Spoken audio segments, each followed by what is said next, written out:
Chapter 24.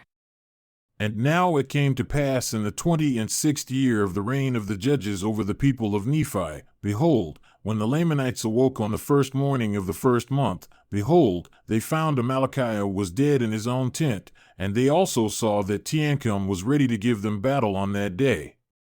And now, when the Lamanites saw this, they were affrighted, and they abandoned their design in marching into the land northward, and retreated with all their army into the city of Mulek, and sought protection in their fortifications.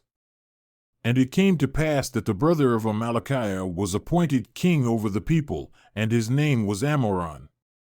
Thus, King Amoron, the brother of King Amalickiah, was appointed to reign in his stead. And it came to pass that he did command that his people should maintain those cities which they had taken by the shedding of blood, for they had not taken any city save they had lost much blood. And now Teancum saw that the Lamanites were determined to maintain those cities which they had taken and those parts of the land which they had obtained possession of.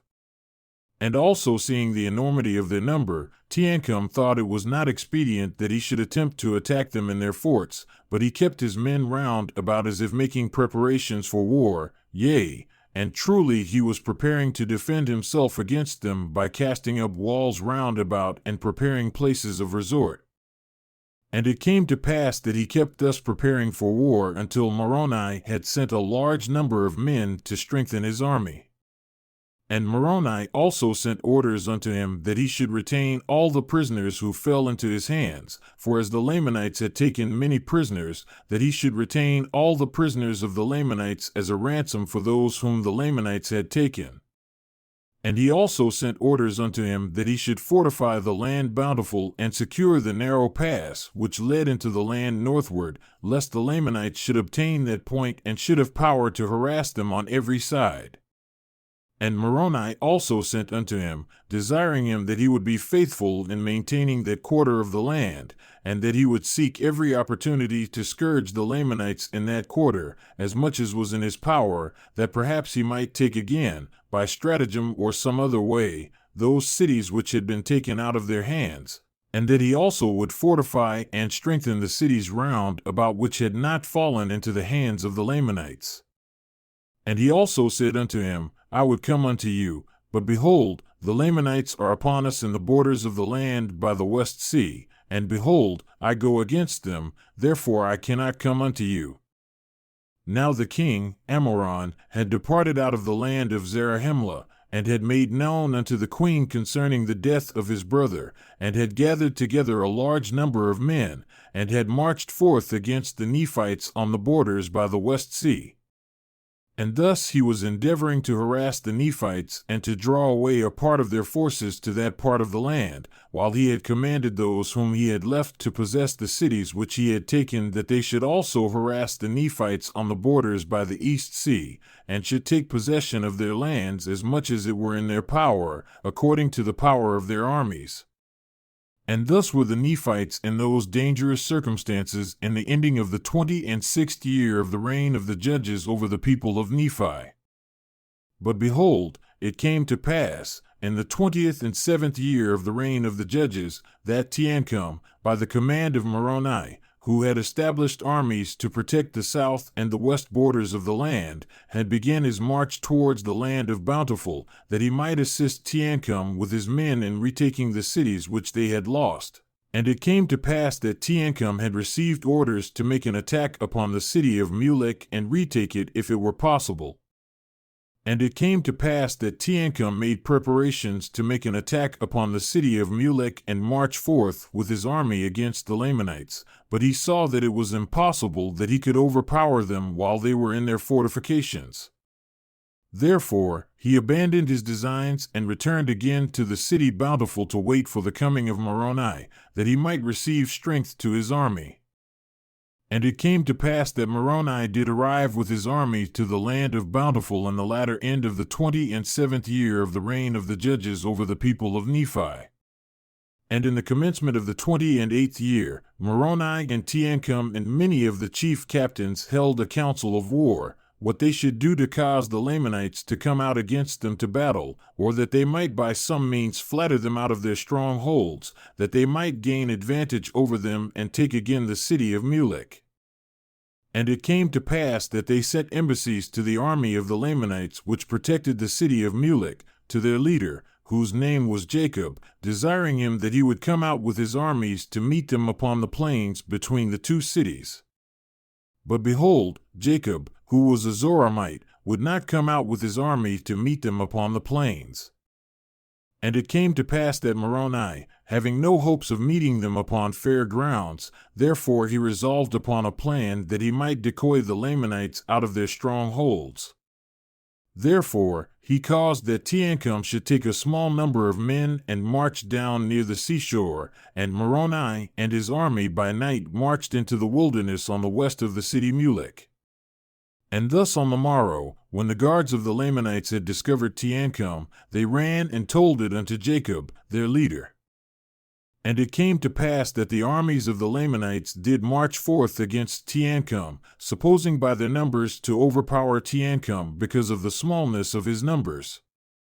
And as Teancum saw the armies of the Lamanites coming out against him, he began a retreat down by the seashore northward. And it came to pass that when the Lamanites saw that he began to flee, they took courage and pursued them with vigor. And while Teancum was thus leading away the Lamanites who were pursuing them in vain, behold, Moroni commanded that a part of his army who were with him should march forth into the city and take possession of it. And thus they did, and slew all those who had been left to protect the city, yea, all those who would not yield up their weapons of war. And thus Moroni had obtained a possession of the city Mulek with a part of his army, while he marched with the remainder to meet the Lamanites when they should return from the pursuit of Teancum. And it came to pass that the Lamanites did pursue Teancum until they came near the city Bountiful, and then they were met by Lehi and a small army which had been left to protect the city Bountiful. And now behold, when the chief captains of the Lamanites had beheld Lehi with his army coming against them, they fled in much confusion, lest perhaps they should not obtain the city Mulek before Lehi should overtake them, for they were wearied because of their march, and the men of Lehi were fresh. Now the Lamanites did not know that Moroni had been in their rear with his army, and all they feared was Lehi and his men. Now Lehi was not desirous to overtake them till they should meet Moroni and his army. And it came to pass that before the Lamanites had retreated far, they were surrounded by the Nephites, by the men of Moroni on one hand and the men of Lehi on the other, all of whom were fresh and full of strength, but the Lamanites were wearied because of their long march. And Moroni commanded his men that they should fall upon them until they had given up their weapons of war. And it came to pass that Jacob, being their leader, being also a Zoramite and having an unconquerable spirit, he led the Lamanites forth to battle with exceeding fury against Moroni, Moroni being in their course of march. Therefore Jacob was determined to slay them and cut his way through to the city of Mulek. But behold, Moroni and his men were more powerful, therefore they did not give way before the Lamanites. And it came to pass that they fought on both hands with exceeding fury, and there were many slain on both sides, yea, and Moroni was wounded and Jacob was killed.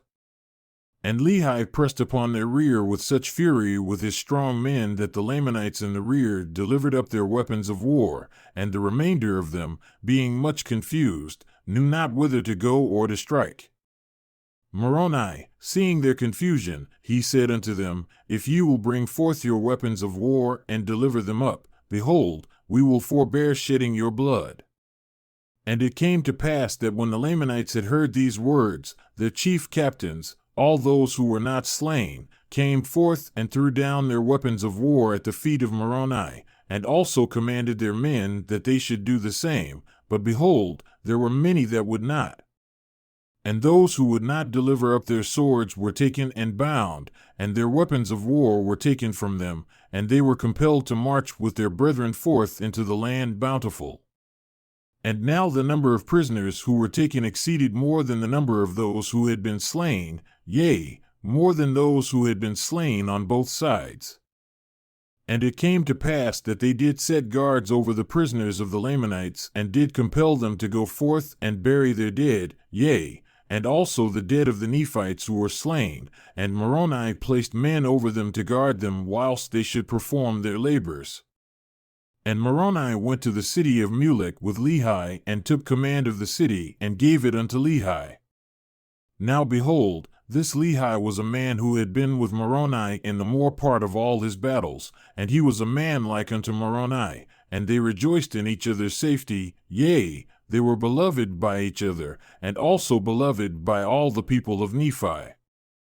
And it came to pass that after the Lamanites had finished burying their dead, and also the dead of the Nephites, they were marched back into the land Bountiful, and Teancum, by the orders of Moroni, caused that they should commence laboring in digging a ditch round about the land, or the city Bountiful.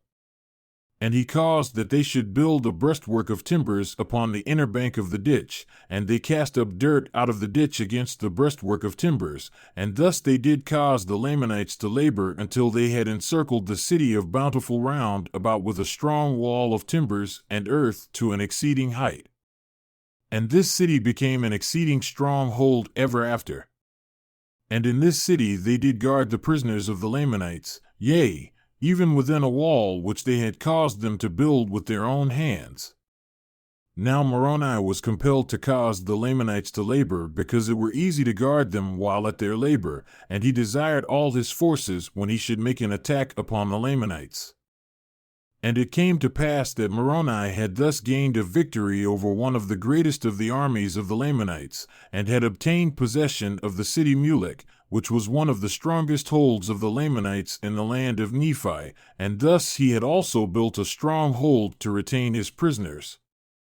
And it came to pass that he did no more attempt a battle with the Lamanites in that year, but he did employ his men in preparing for war, yea, and in making fortifications to guard against the Lamanites, yea, and also delivering their women and their children from famine and affliction, and providing food for their armies. And now it came to pass that the armies of the Lamanites on the west sea south, while in the absence of Moroni on account of some intrigue amongst the Nephites which caused dissensions amongst them, had gained some ground over the Nephites, yea, insomuch that they had obtained possession of a number of their cities in that part of the land. And thus, because of iniquity amongst themselves, yea, because of dissensions and intrigue among themselves, they were placed in the most dangerous circumstances. And now behold, I have somewhat to say concerning the people of Ammon, who in the beginning were Lamanites, but by Ammon and his brethren, or rather by the power and word of God, they had been converted unto the Lord, and they had been brought down into the land of Zarahemla, and had ever since been protected by the Nephites. And because of their oath, they had been kept from taking up arms against their brethren, for they had taken an oath that they never would shed blood more, and according to their oath, they would have perished. Yea, they would have suffered themselves to have fallen into the hands of their brethren, had it not been for the pity and the exceeding love which Ammon and his brethren had had for them. And for this cause they were brought down into the land of Zarahemla, and they ever had been protected by the Nephites. But it came to pass that when they saw the danger, and the many afflictions and tribulations which the Nephites bore for them, they were moved with compassion, and were desirous to take up arms in the defense of their country. But behold, as they were about to take their weapons of war, they were overpowered by the persuasions of Helaman and his brethren, for they were about to break the oath which they had made, and Helaman feared lest by so doing they should lose their souls. Therefore, all those who had entered into this covenant were compelled to behold their brethren wade through their afflictions and their dangerous circumstances at this time. But behold, it came to pass they had many sons who had not entered into a covenant, that they would not take their weapons of war to defend themselves against their enemies. Therefore, they did assemble themselves together at this time, as many as were able to take up arms, and they called themselves Nephites. And they entered into a covenant to fight for the liberty of the Nephites, yea, to protect the land unto the laying down of their lives, yea, even they covenanted that they never would give up their liberty, but they would fight in all cases to protect the Nephites and themselves from bondage. Now behold, there were 2,000 of those young men who entered into this covenant and took their weapons of war to defend their country. And now behold, as they never had hitherto been a disadvantage to the Nephites, they became now at this period of time also a great support, for they took their weapons of war, and they would that Helaman should be their leader. And they were all young men, and they were exceeding valiant for courage, and also for strength and activity. But behold, this was not all. There were men who were true at all times in whatsoever thing they were entrusted. Yea, they were men of truth and soberness, for they had been taught to keep the commandments of God and to walk uprightly before him. And now it came to pass that Helaman did march at the head of his 2,000 stripling soldiers to the support of the people in the borders of the land on the south by the West Sea. And thus ended the 28th year of the reign of the judges over the people of Nephi, etc.